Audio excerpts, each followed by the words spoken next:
Gaby Media Channel. Kali ini seperti biasa kita akan masuk di sesi untuk pembahasan soal UTBK. Nah, kali ini aku juga mau bahas untuk sub bahasa Inggris. Kalau biasanya teman-teman mungkin taunya ya, yang tahun kemarin bahasa Inggris kan disatuin nih sama PPU ya di dalam TPS. Nah, nanti kalau di 2022 di UTBK 2022 itu bakal terpisah ya skornya juga. Jadi kemungkinan besar soal bahasa Inggris ini akan lebih banyak daripada biasanya ya. Dan mungkin ada soal-soal yang lain yang dikurangi. Tapi kalau untuk waktunya itu nggak ada perubahan ya, waktunya masih sama. TPS dan bahasa Inggris itu 105 menit. Nah, kalau kemarin kan yang 2021 tuh 105 menit ya TPS gitu kan. Kalau sekarang TPS dan bahasa Inggris waktunya tetap sama 105 menit. Jadi kemungkinan teman-teman harus lebih fokus lagi di bahasa Inggrisnya karena skornya itu akan terpisah. Jadi kan kalau skornya jelek ya di bahasa Inggris itu rata-ratanya bisa jadi makin turun ya. Oke, nah biar tambah ngerti tentang bahasa Inggris langsung aja. Di sini udah ada soal-soalnya, kita bahas dari yang pertama ya. Wow, ini bacaannya banyak banget. Coba kita lihat soalnya. Oke. Soal yang pertama, what is the author's attitude toward the topic of the passage? Ini ngomongin tentang attitude ya. Kalau attitude tuh kalau di bahasa Indonesianya sikap. Jadi ini nanya tentang gimana sih sikap penulis terhadap bacaan atau tulisan yang dia tulis sendiri gitu kan. Kalau untuk mencari tahu attitude, gampangnya teman-teman bisa lihat kalimat pertama di paragraf pertama. Nah, ini di sini ada kalimatnya gini, we cannot live without water. Artinya kita tidak bisa hidup tanpa air, ya. Kalau ini masih kurang kuat, kita masih belum tahu ini tentang apa, sikapnya kayak gimana, boleh dibaca satu paragraf ini. Ini bisa jadi membahayakan untuk badan dan otak kita ya, kalau kekurangan air maksudnya gitu. It enables our blood to flow properly and help us stay energized. Jadi si water ini bisa membuat darah di dalam tubuh kita itu mengalir dengan baik dan bisa menyebabkan atau membantu kita menjadi lebih berenergi untuk melakukan segala aktivitas. Berarti kan ini kita ngomongin tentang pentingnya air untuk kehidupan manusia, ya kan? Nah, di sini dia ngomongin tentang air. Terus di paragraf kedua juga dia masih ngomongin tentang air. Dimana di sini dia ngomongin tentang dehydration. Jadi ini dehidrasi ya. Kalau kita kekurangan air itu namanya dehidrasi. Artinya dia masih ngomongin seputar water. Dari semua paragraf yang ada di sini, kalau teman-teman cek, water itu atau dehidrasi itu sering diulang, ya. Di sini ada water kan, di sini dehydration. Paragraf berikutnya, oke, ini ada water. Di sini juga ngomongin tentang sama ya, tapi ini lebih ya ini eating water containing foods ya. Terus terakhir di sini ada dehydrate juga. Jadi semuanya tuh ngomongin tentang air. Maka kalau dia ngomongin hal yang sama, satu hal yang sama, kita bisa ambil attitude-nya adalah concern. Kenapa concern? Concern itu artinya fokus ya. Nah, sikap penulis yang concern atau yang fokus ini bisa dilihat dari tulisan yang memang hanya fokus membahas satu hal aja dan sifatnya itu detail. Nah, dia kan tadi detail kan dari awal sampai akhir semuanya ngebahas tentang air dan dehidrasi. Jadi kita bisa ambil jawabannya tuh yang concern. Kalau optimistik itu kan optimis. Biasanya kalau optimis kata-katanya tuh berani, brave gitu ya, atau ada kata-kata opinion ya atau opini, pendapat, itu optimistik. Kalau indifferent ini cuek. Kalau cuek berarti kan seolah-olah kayak nggak mau tahu masalah tersebut, ya kan? Kalau interested itu lebih ke ketertarikan. Biasanya kalau ketertarikan itu ada kata-kata I like ya atau I love gitu. Itu untuk interested ya. Kalau ini tadi optimis ya. Kalau ini tadi cuek. Oke, kalau toleran ini kan toleransi. Nah, kalau toleransi biasanya dia itu membahas dua hal yang berbeda. Terus dia punya pendapat yang bilang bahwa dua-duanya itu sama-sama baik, ya itu toleran berarti ya. Jadi menghargai perbedaan. Itu. Nah, kalau di sini kan nggak ada ya. Jadi ini lebih ke concern, oke? Itu jawaban nomor 1. Nah, lanjut nomor 2 masih dari bacaan yang sama ya. The paragraph following the passage will likely talk about bla bla bla. Ini maksudnya paragraph following adalah paragraf lanjutan ya. Lanjutan atau paragraf selanjutnya maksudnya ya. Berarti di sini dia nanya nih, kalau kita mau bikin paragraf baru setelah paragraf yang ini ya, ini kan ada paragraf nih. Di bawahnya kalau kita mau bikin paragraf baru ngomongin tentang apa sih? Nah, supaya kita tahu itu harus membahas apa, kita bisa ambil dari bahasan terakhir yang ada di paragraf terakhir, ya kan? Biar nyambung kan sama paragraf sebelumnya. Kita bisa baca dari kalimat utama paragraf terakhir sini. All things considered, it makes sense to clue into symptoms that can signal the need for more fluids. Jadi katanya di sini hal-hal yang terjadi itu bisa menunjukkan gejala-gejala di mana kita itu membutuhkan banyak cairan atau di sini tuh air. Ya, maksudnya tuh kapan sih kita tuh butuh air yang lebih banyak. Nah, di sini dia menjelaskan tentang symptomsnya atau gejala-gejalanya. Terus dia sebutin kan, gejalanya ada thirsty ya, haus, terus urinnya itu warnanya gelap, extra dark nih. Oke. Berarti ini ngomongin tentang gejala di mana kita itu butuh air yang lebih banyak. Nah, butuh air yang lebih banyak itu kata lainnya adalah, tadi sebenarnya udah kita sempat singgung, itu dehydration. Dehydration atau dehidrasi ya. Ini. Jadi cari aja yang ada kata dehydration-nya. Maka kita bisa ambil jawabannya itu yang D gitu ya. Jadi yang memang belum ada itu adalah dehydration, karena dehydration itu tuh di sini kan.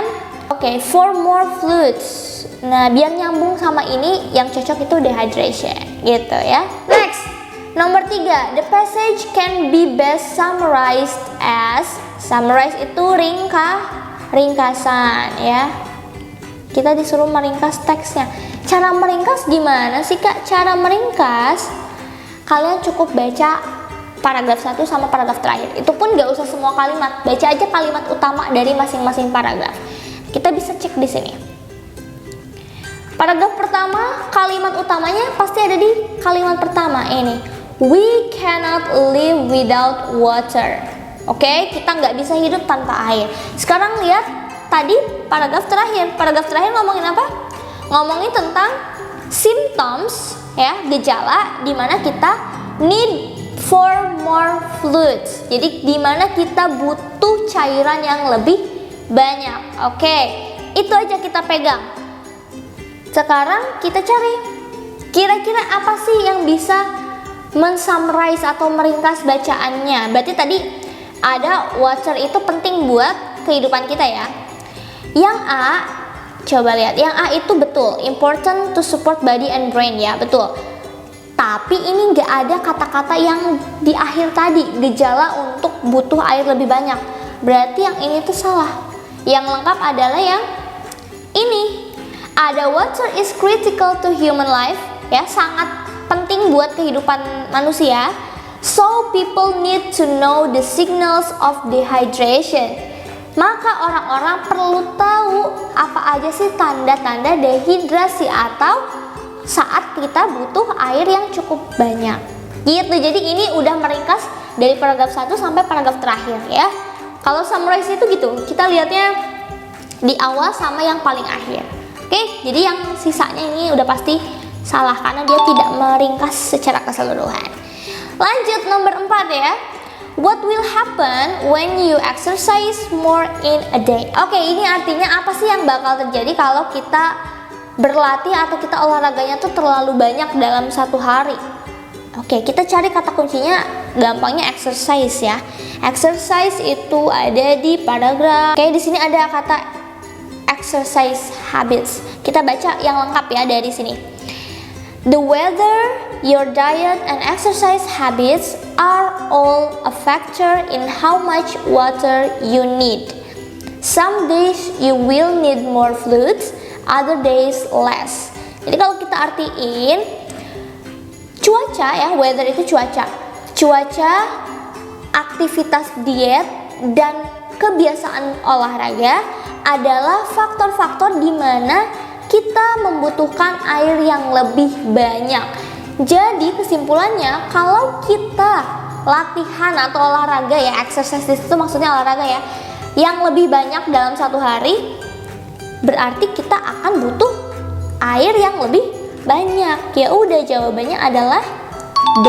You will need more fluids. Fluids di sini maksudnya adalah water gitu ya kan, tadi udah disebut di bacaannya gitu, jadi ini tinggal lihat di bacaannya aja ya. Next, nomor 5. Oh, ini tentang makna kata ya, kalau ada kata-kata kayak gini. The word emitted in the passage means. Aku udah ambil bacaannya di sini, paragrafnya ya. Emitted, kita langsung lihat aja kalimatnya ya di sini. Mulai dari sini ya. Professor Greengrass was part of a study published in Frontiers in Public Health analyzing the light emitted by devices. Jadi Profesor Greengrass ini ya, dia lagi melakukan sebuah penelitian ya kan. Terus dia publish hasilnya di sebuah public health gitu. Dan dia itu menganalisis cahaya, the light, dari sebuah alat, device. Oke, berarti kita harus tahu dulu kan arti emitted apa ya. Emitted itu dari kata emit ya.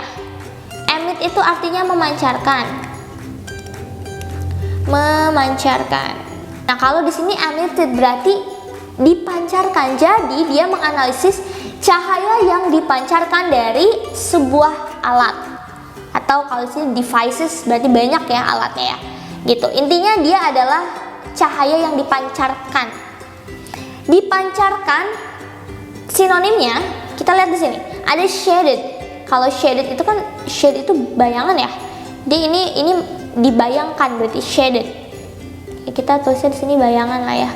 Ini nggak nyambung ya, kan tadi memancarkan kan. Berarti ini salah. Triggered, dipacu ya, kepacu kan gitu ya oleh faktor yang lain. Ini nggak ada hubungannya juga nih ya sama dipancarkan. Nah, produce itu dihasilkan. Dihasilkan sama dipancarkan itu sama-sama ya. Artinya kan kalau dipancarkan itu kan berarti menghasilkan cahaya kan. Nah, otomatis produce itu juga menghasilkan. Jadi kita bisa ambil makna yang paling dekat adalah produce gitu. Kalau block itu kan dihalangi ya. Jadi nggak bisa justru. Kalau reflected itu dipantulkan. Dipantulkan sama dipancarkan beda ya. Kalau dipantulkan itu dia ke benda lain terus dia memantulkan kembali gitu. Kalau memancarkan tuh langsung keluar. Jadi dia menganalisis cahaya yang dihasilkan dari alat gitu. Oke? Gitu. Jadi jawabannya produce ya untuk nomor 5. Next, ini soal terakhir ya, soal nomor 6. Which of the following best restates in the sentence the green movement is catching on in many pockets of the world in line 1. Kalau ada soal restates ya, restates itu artinya kita menyampaikan kembali, atau ini udah ada nih kalimatnya ini, kira-kira artinya tuh apa sih yang sama gitu. Kita harus tahu dulu artinya di sini ya. The green movement, gerakan hijau. Mungkin kalau di sini maksudnya gerakan hijau tuh kayak gerakan reboisasi atau gerakan untuk melindungi lingkungan gitulah ya. Green movement di sini maksudnya. The green movement is catching on in many pockets of the world. Artinya green movement ini lagi sering banget dibicarakan di dunia dan dia mempengaruhi many pockets. Di sini tuh pockets itu kan sebenarnya kantong ya. Cuma kalau di sini tuh ini kayak bahasa kiasan gitu. Jadi many pockets di sini maksudnya berbagai macam aspek. Jadi gerakan hijau ini sangat menarik perhatian orang-orang di berbagai aspek di seluruh dunia gitu kan. Oh, ini world harusnya ya kurang L, world. Oke, gitu. Nah, kita disuruh merestate yang artinya sama dengan kalimat ini ya. Udah kita cek di sini ya. Kalau yang A, many people consider it crucial to have eco-friendly environments. Ini artinya banyak orang ya berpikir bahwa hal ini sangat krusial untuk bisa memiliki lingkungan yang ramah Mungkin maksudnya tuh eco-friendly itu ya ramah lingkungan ya. Jadi banyak orang yang bilang bahwa lingkungan yang ramah untuk manusia itu sangat krusial dibutuhkan sekarang. Ada hubungannya nggak dengan tadi si green movement catching on itu? Nggak ada ya. Kalau ini lebih ke eco-friendly-nya, nggak ada hubungannya dengan catching on. Catching on itu menarik perhatian.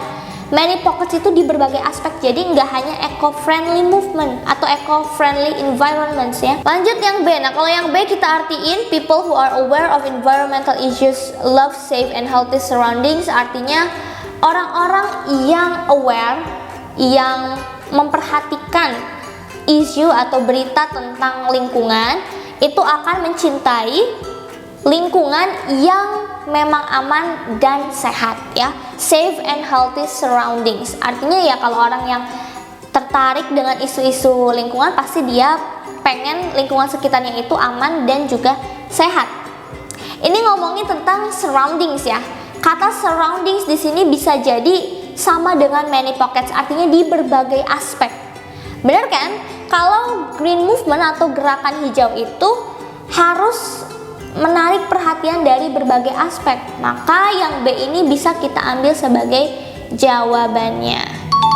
Oke, gitu ya. Karena di sini dia bilang surroundings ya. Kalau surroundings itu kan kehidupan di sekitarnya. Kehidupan di sekitarnya itu banyak aspeknya ya. Intinya dia harus safe dan harus healthy gitu ya, dari environmental issue atau green movementnya tadi. Seperti itu ya. Kalau yang bawah-bawahnya ini nggak ada kaitannya ya. Ini environmentalists are concerned with green movement itu nggak juga. Karena kita nggak ngomongin tentang orang-orang yang fokus pada lingkungan di sini ya. Tapi kan di sini lebih ke everyone ya, ke semua orang. Terus ini juga nggak ada global warming ya di sini. So ini salah. House designers juga nggak ada kaitannya ya. Oke? Gitu. Jadi jawabannya yang B. Itu dia untuk pembahasan soal UTBK Bahasa Inggris kali ini. Ada 6 soal yang tadi kita bahas. Semoga teman-teman bisa memahami maksud soalnya tadi dan mungkin bisa lebih tertarik dengan bahasa Inggris, karena kalau untuk ngerjain soal itu kita harus suka dulu sama pelajarannya ya. So itu aja untuk video kali ini. Semoga bermanfaat dan sukses untuk UTBK tahun 2022 nanti. See you on the next video. Bye.